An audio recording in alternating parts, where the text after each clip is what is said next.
All right, I am here with Hollie Arnett, brand strategist, designer, and coach, and the mastermind behind my rebrand. Hollie, how are you? I'm great, thank you. Thanks for having me. Thanks for coming on the show. So, I'm just going to say right at the top here that we will be talking about my personal rebrand that Hollie did in part two of this interview. So, stick around.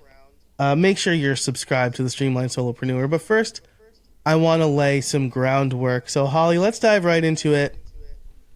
What is a personal brand? And then, like, kind of the follow up question to that is what's the difference between a personal brand and like a brand? Yeah, great question and definitely good groundwork.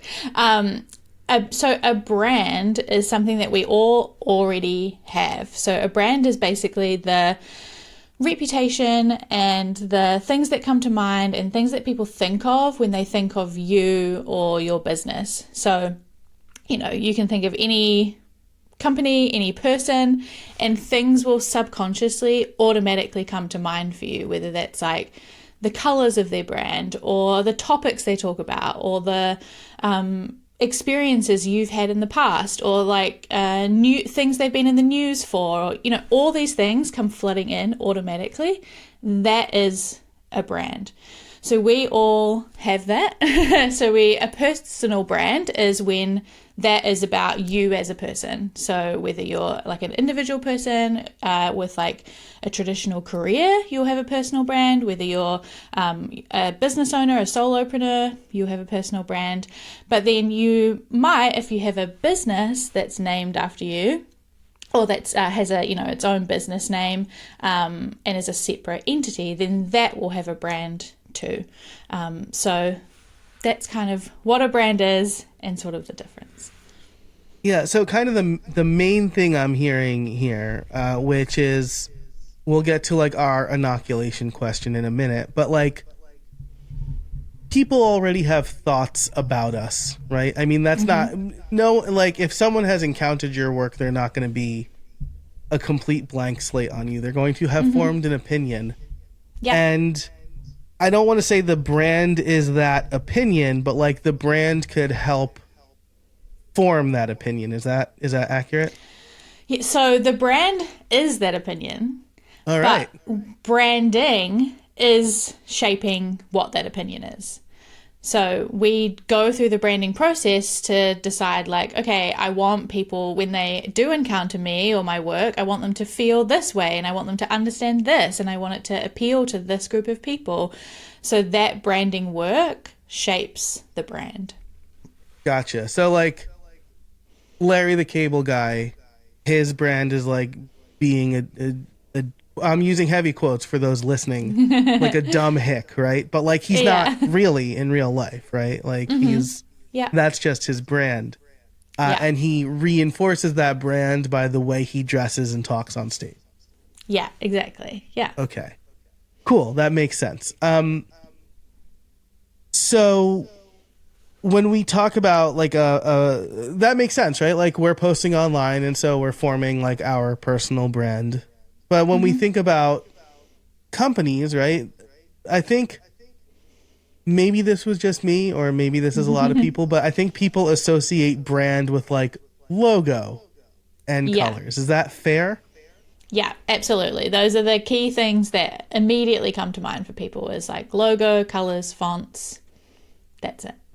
Right. But it's like it's more than that, right? Like you hire a graphic designer to create images for you, but like they may not be, I had a design pickle account for a while and the guy that was doing my work, he was great. Shout out buddy. But like he wasn't building a brand for me. I was giving him direction on all of that and he was just making images. Yeah, exactly. So a brand and going through the branding process should ideally be actually a lot about the work before the design work. So we will talk about it probably in part two, but we go through what I call a brand strategy process where you want to figure out, okay, before I get to the design bit, how do I want my brand to come across? What is my audience? What is the personality of my brand? What do I want people to feel when they interact with it? Figuring out that stuff so that you can shape your brand, and then you'll use visuals to make that happen. So the branding, the visual part of it is only one part of it. There's so much more that goes into like building a brand, like collaborations or content or, you know, all these different things that shape people's opinion of you and your business. So the visuals is only one small part of it. Important part, but smaller than people think. Right. And like if I was doing this for myself, I probably would have picked like my favorite color, right? Instead of like a color that properly communicates. Like, I don't know that I would have picked yellow, right? For, I mean, a little spoiler alert, but also like my hat's yellow and my mic is yellow and my watch band is yellow. So like, draw your own conclusions. I don't know that I would have picked yellow, right? I would have very likely picked like the navy blue and white because I like navy blue and I'm a Yankee fan and I generally use those colors for a lot of stuff. They're also, it's easy to pair, right? Like, you know, it's without you, I would have no idea how to use yellow in my graphics. Yeah, exactly. And that's the thing, is that's why that part before the design part is so important, because if we didn't do that, like I would have no idea what colors to pick. And you, like you said, you could have just picked colors that were your favorite. But we did the work before and we figure out like, okay, I have the list in front of me. Like, you wanted your brand to feel helpful and humorous and inviting and humble and honest and approachable and visually feel classic and modern and personal and positive. So with all of those in mind, that helps to then pick all the visual things. Like, how do I design a logo that feels inviting and honest? And how do I pick colors that feel positive and modern? And that's how you make those decisions, rather than going in and going, oh, I don't know, I'm just going to pick what color feels good, but then is not going to feel the right way or attract the right audience or all of the things that you want to achieve. Right. And there is a lot of intentionality, right? There's a reason why like a lot of, you know, let's say climate non-for-profits pick green or whatever, right? Like there's a reason why every like high power businessman book is like red with white, right? Like there's a reason for that. Yeah, exactly. Every part of visual branding has meaning. So, you know, the colors, typography is really powerful in like communicating meaning. You know, if you see Comic Sans, that's going to immediately give you a different feeling than like Times New Roman. So you can make those choices to say, okay, I want my brand actually to feel more Times New Roman. So that fits perfectly because it gives that kind of like traditional, really, you know, that kind of feeling, versus if you picked Comic Sans, you're going to get something completely different. So that's why you need to do the work before, so that then you can make those decisions. I'll say former web developer in me is dying because you picked those fonts, but like everybody knows those fonts, which is, I assume, why you picked them. Yeah, exactly. I'm not saying use Comic Sans. I'm just saying it conveys a feeling, you know? Yeah, it certainly does. Yeah. Yeah, that's great. And as I move into this next question, I think I really want the listeners to remember the word intentionality, because that's what really this is all about, right? And so maybe I've just stolen the answer, but like I know that there are people out there saying, I mean, do I need a brand? Do I need branding, right? Because I mean, I think you said like we all kind of de facto have a brand, right? People are forming an opinion about us. So like, do I really need branding? Yeah. Shrug. Yeah. Obviously, in my opinion, yes. I think like you can not do it, but by not thinking about it and not doing it, you're leaving that opinion up to chance and up to whatever your brand currently is, right? But if that's not actually right, like if you're not attracting the right people, or you're not getting the opportunities that you want, or your name's not coming up in the right places, or, you know, those sorts of things, or people are coming to your brand and having the wrong opinion or the wrong impression, then you need to do branding. And even if things aren't going wrong, right, it's important to do branding because you get to shape what your brand becomes. And I think there are two reasons why it's really important. One is that that what I just kind of said is that you can choose how your brand is going to come across, how it's going to appeal to people, who it's going to appeal to, all of that, so that everything else that you're doing is going to be more effective. So, the marketing you're doing, your website, all of that stuff is going to be way more effective because you're going to have this like awesome first impression. It's going to appeal to the right people, all of those things. And then secondly, it's a really practically helpful thing for you.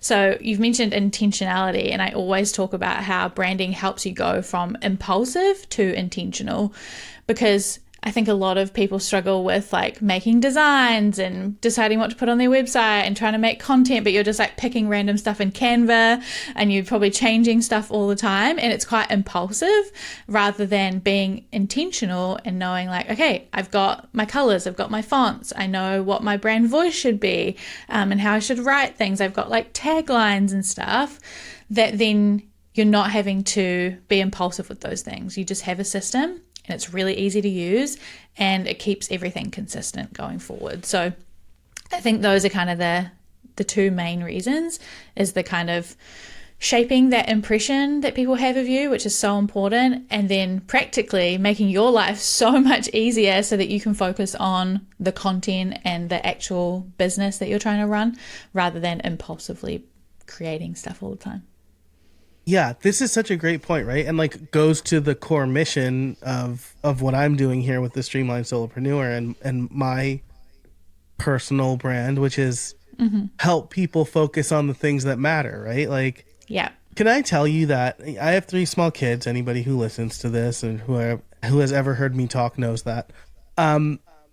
The mornings where it's up to me to like do the lunch and the snacks and stuff like that, I'm like a little bit spent after the kids go to school, right? Because kids are picky eaters and you don't want to give them the same thing every single day. And so in the morning, I'm just like, all right, what do we have today? What did I give them yesterday? What are we going to do? And like those decisions, even though they have to be made, like maybe I can make them the night before, but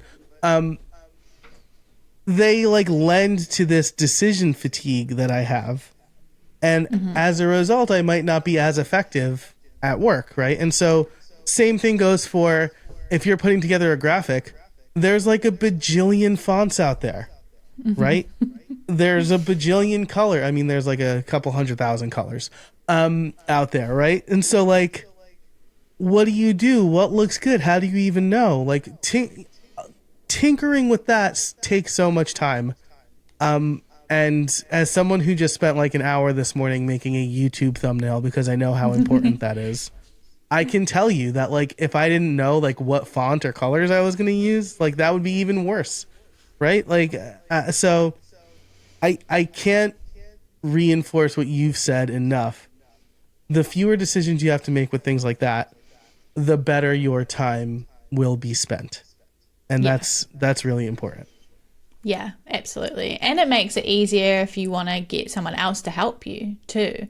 So, if you're going to hire a graphic designer or a copywriter or a web designer or, someone to help with YouTube, being able to say like, hey, here's my brand, here's the colors, here's the fonts, here's the voice, like all of those things, makes it super easy for them to pick that up and do that. And it makes it sure that whoever's using it, it's going to stay consistent, whether you're doing it or someone on your team or a contractor, whoever, it's all going to look and feel the same, no matter what they're doing. Yeah, which is super important. I think like there's a kind of this week current event. So like by the time the show comes out, it'll be like old news, quote unquote. But the Yankees, since 1973, have had a policy where their players have to be clean shaven. So no beard, right? This was a tribute to like classic and traditional and excellent and like always looking good. And they got rid of that policy this year because they learned that it was costing them free agents. Like players were choosing not to go to the Yankees because they wanted to keep their beard. And it was like kind of a thing. Like like people would come to the Yankees and they'd have their shave, or people would leave the Yankees and then they debut with like a beard that they couldn't grow. And so, this is part of the Yankees brand. And now like what they're signaling is, hey, we're trying to be a little more modern. We're trying to be with the times. You still have to have a well-groomed beard, but we recognize that no beard is a very old policy. So I just think that's very interesting, because it's a big deal in the baseball space. Yeah. It's also a reminder of like brands can and should evolve.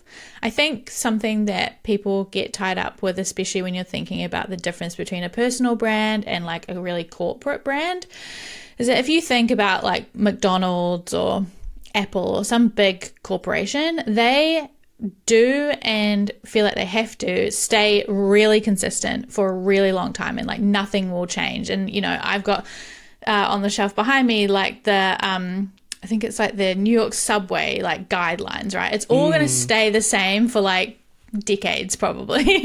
And so I think when we're looking at those examples of like corporate branding, it feels like we have to do the same, that we have to make a decision and it will never change, or we have to keep it for like 10 years or something.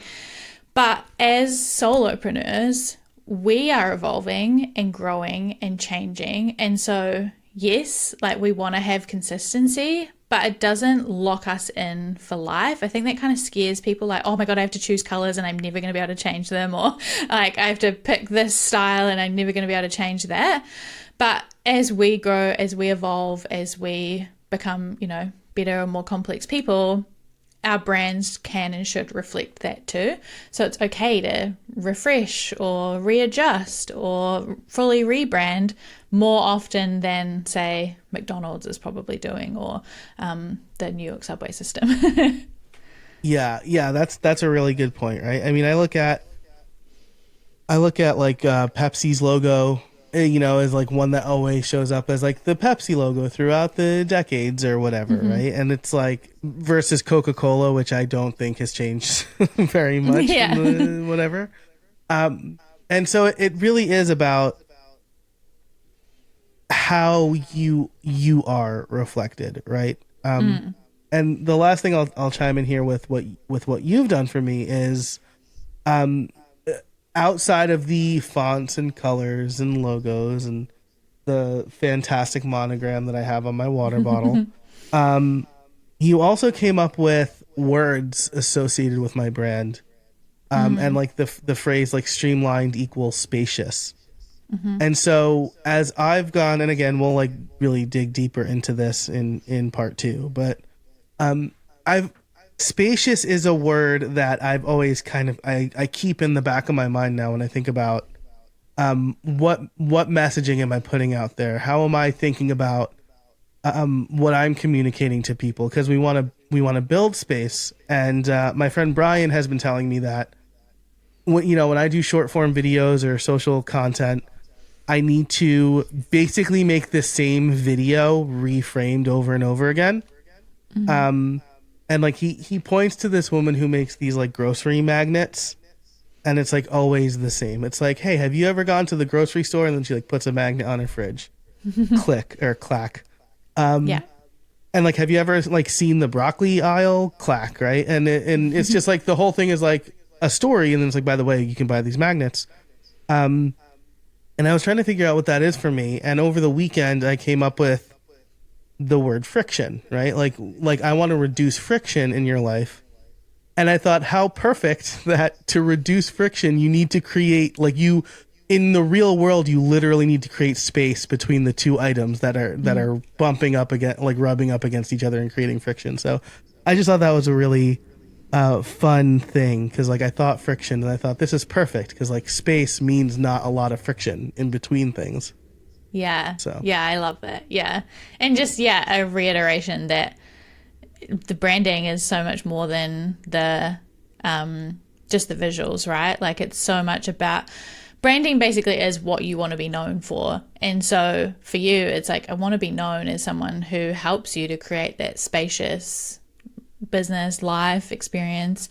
And so repetition with everything in branding is so powerful in helping people remember and get to know and like trigger that in them when they see you, that they're like, oh, that's right, Joe, this is what Joe's all about.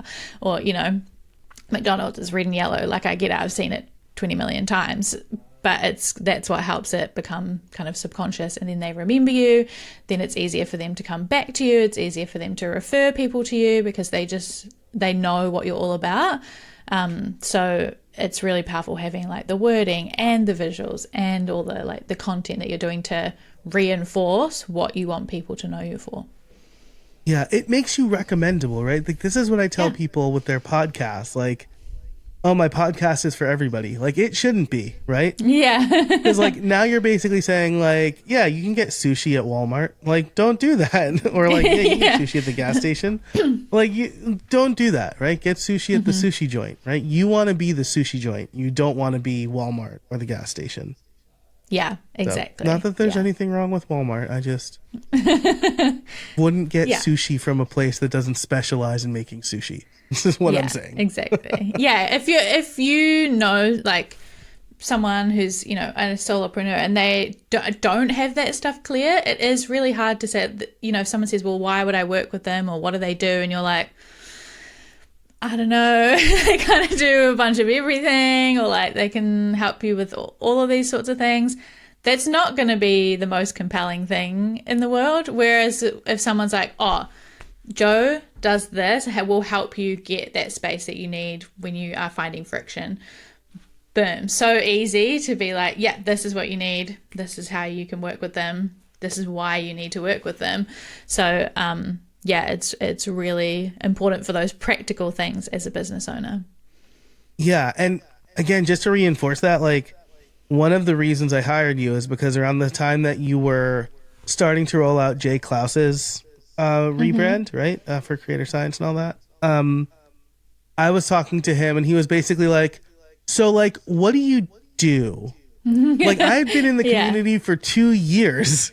And he's like, I don't really know how to recommend people to you. And I'm like, dang, that is a problem. Because like, I show up, but like, you know, he tags me in WordPress posts because I have like, you know, WordPress experience, and he tags me in podcast posts. And now it's like mostly automation stuff. And because I want to create space in people's lives. And so I was like, I need to get clear on this. And, again, I won't tease this for too much longer, but like your like onboarding process like helped me get really clear, I think.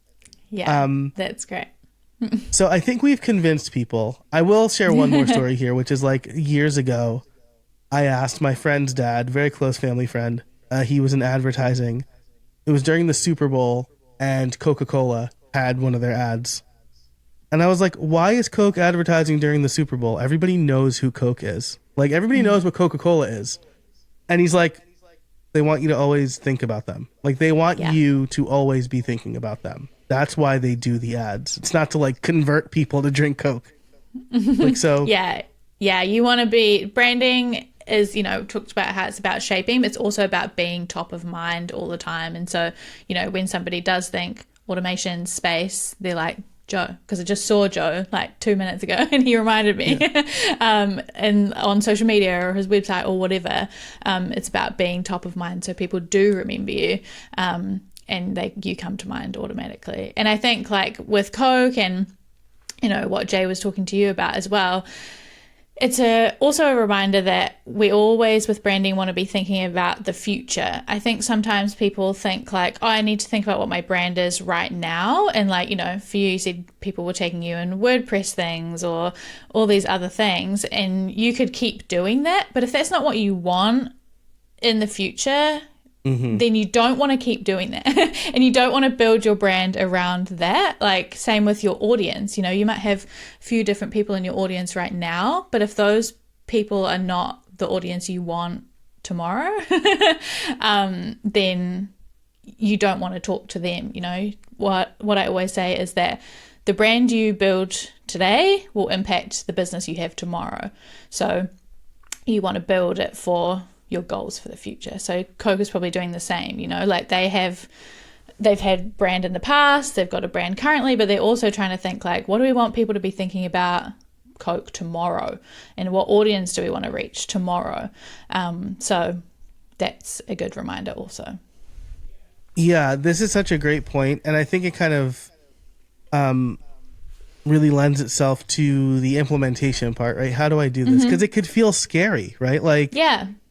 I was really hesitant to fully let go of the WordPress stuff because I was like, this is where all my money's coming from right now. Like, what if I cut it off and I have no money, right?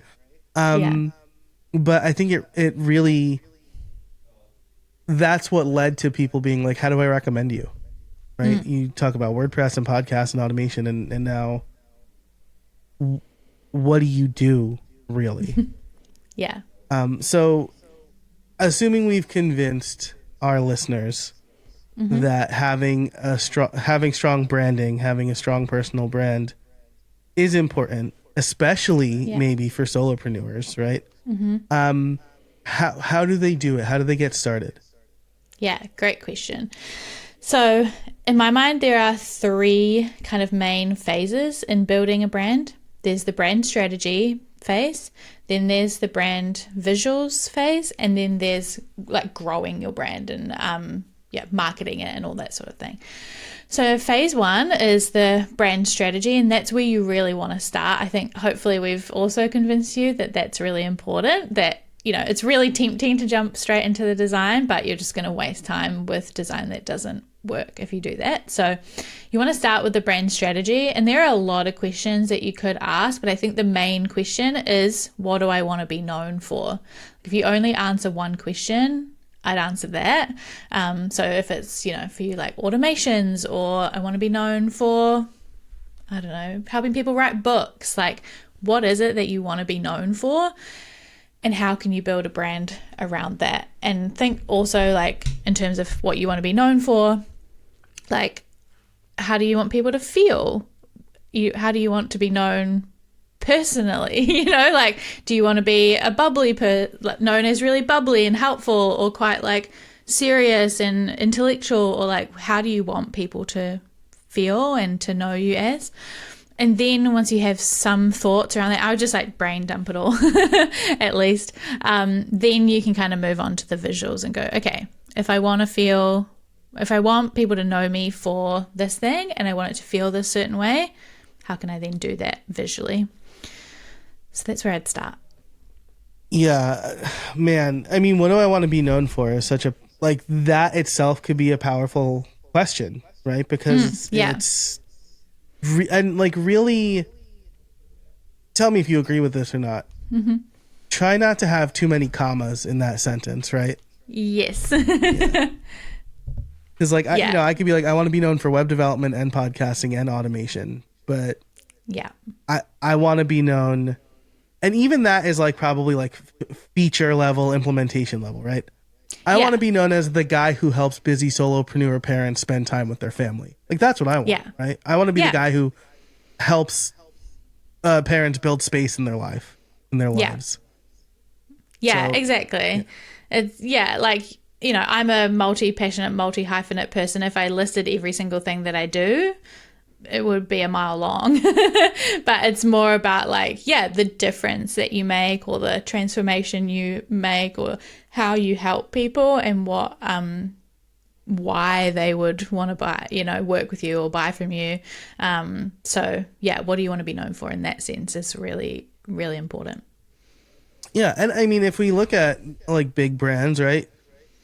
Coca-Cola doesn't say they want to be known for soft drinks, right? Like, they want to be known for like spending good time with your family and friends, or like whatever, whatever it is, right? They want to be known for like polar bears or whatever their Christmas ads are. Yeah, exactly. So I think it's like, answer that. The 5 whys probably help you there a lot, right? Like, I want to be known for automation. Why? So that solopreneurs can automate more. Why? So that they can spend time on the right parts of their business, so that they can actually not be chained to their desk, because they started a business to not be chained to their desk, probably.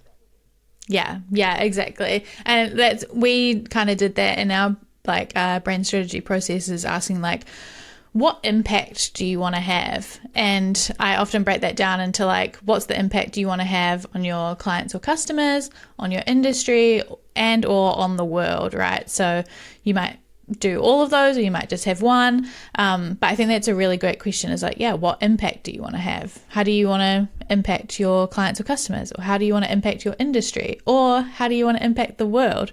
And I think people often think, oh, I'm not changing the world, but you are probably indirectly, might not be running a charity or something, but like for me, my vision, the impact I want to have is to make the world a more creative place, because I value and see so much power in creativity, and I want more of that. And so how I can do that is by helping people with their brand so that they get to create more, and it like helps. It impacts the world in my small way, Yeah, right. And I'll just tag on to that and say, like, I know how important like showing up for your kids are, like being available for your kids. And if I can help parents show up for their kids, like their kids are going to have a better childhood, and that can impact the world, right? Like, yeah. The difference between a great childhood and a crappy childhood could change the trajectory of a kid's life. So man, I almost got like emotional there for a minute. I'm good though. I'm cool. I'm only allowed to cry on this podcast like once a month. So we're getting dangerously close to, I think, the big question for me with my personal brand. But before we get there, I do want to ask, because like you did work for Jay Klaus, like loved, I'll tell you, like that's the thing that we had worked together previously, but like, or like I knew about your, but like that made me want to hire you. Like I loved the vibe. Thank you. But then you also worked with like Andrew Connell, right? And that was a brand, right? For me, you did a personal brand, and we'll get to why in a little bit, but like, how does one know if they should focus on a personal brand or a brand? Is there like a real term for that? I just keep saying brand. I think that's fine. Just corporate a business brand or business brand. Yeah. I think there's no like one size fits all like rule, but I think generally it's like when we've talked about what do you want to be known for, it's like, do you want to be known for you or for a business and for something that goes beyond you? So I think if you're thinking of like selling your business in the future, or having a team that would be underneath, or like those sorts of things would impact potentially deciding to have a business, whereas a personal brand is like, no, I want people to know me, and value me for my services or my expertise or whatever it is.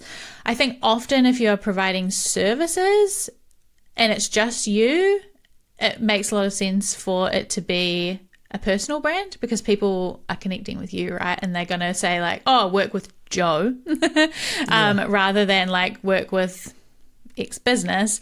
So that usually makes a lot of sense. Whereas if you're selling like more products or like experiences or those sorts of things, and maybe there's more people involved, or like I said, like a future and where you might sell it or something like that, then that's when a business could be a better option. Yeah, I like that. And I think probably one of the crucial things I shared with you was a story that my friend asked me. Like, I was talking through my business, and he goes, oh, how would you sell that? And I was like, I would never. I'm like so intertwined. Like, I could never sell a coaching. And this is not shade, because I do coaching for Justin Moore under like the Wizards Guild and Creator Wizard brand. Yeah. But like that's also a brand, right? Like that's his brand. I wouldn't be able to do that. Like I wouldn't be able to say like get podcast coaching and then it not be me, right? Just because like the way I talk and the way I present all of this information is I would have a hard time making that switch. Yeah, exactly. And I think that's where there's kind of that difference that I mentioned. Like if you're thinking, okay, in the future I'm going to have like other coaches and I'm going to have other, people involved. So if you do come and work with me, you're not necessarily going to be working with me. You might have another coach or you might have like another person delivering the service. Then a business name and a business brand makes a lot of sense. But if you're like, no, people are coming and they're going to work with Joe or they're going to work with Hollie, and it's always going to be like that. And they're going to recommend me person. They're going to say, go work with Joe. Then that's probably where a personal brand makes the most sense. And I think also often, just as a side note, that if you are the person running a business brand, you might also have a personal brand kind of tied together. So, we've used Jay and Justin as examples where they both have businesses that have their own brands, but they have personal brands and people know them as like the founder of that business. So they kind of influence each other. They're very connected still.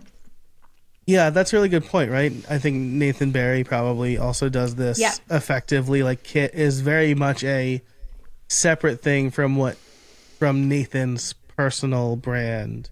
Or like, I don't know, Kate Burgoyne has like Why We Buy. That's probably like, that's like a news. I would say that it's like a newsletter though, right? So it's like, as long as you're clear about who you're talking to, I think like and you're intentional, right? That's the other thing that we kind of talked about. I mean, I think part of the reason that we went with a personal brand for me is because I was like, what should I name podcast work for? Like, because I hired you. Let's get into this now, right? Let's do your closing thought on the general conversation, and then we'll get into like how my personal brand came about. Yeah.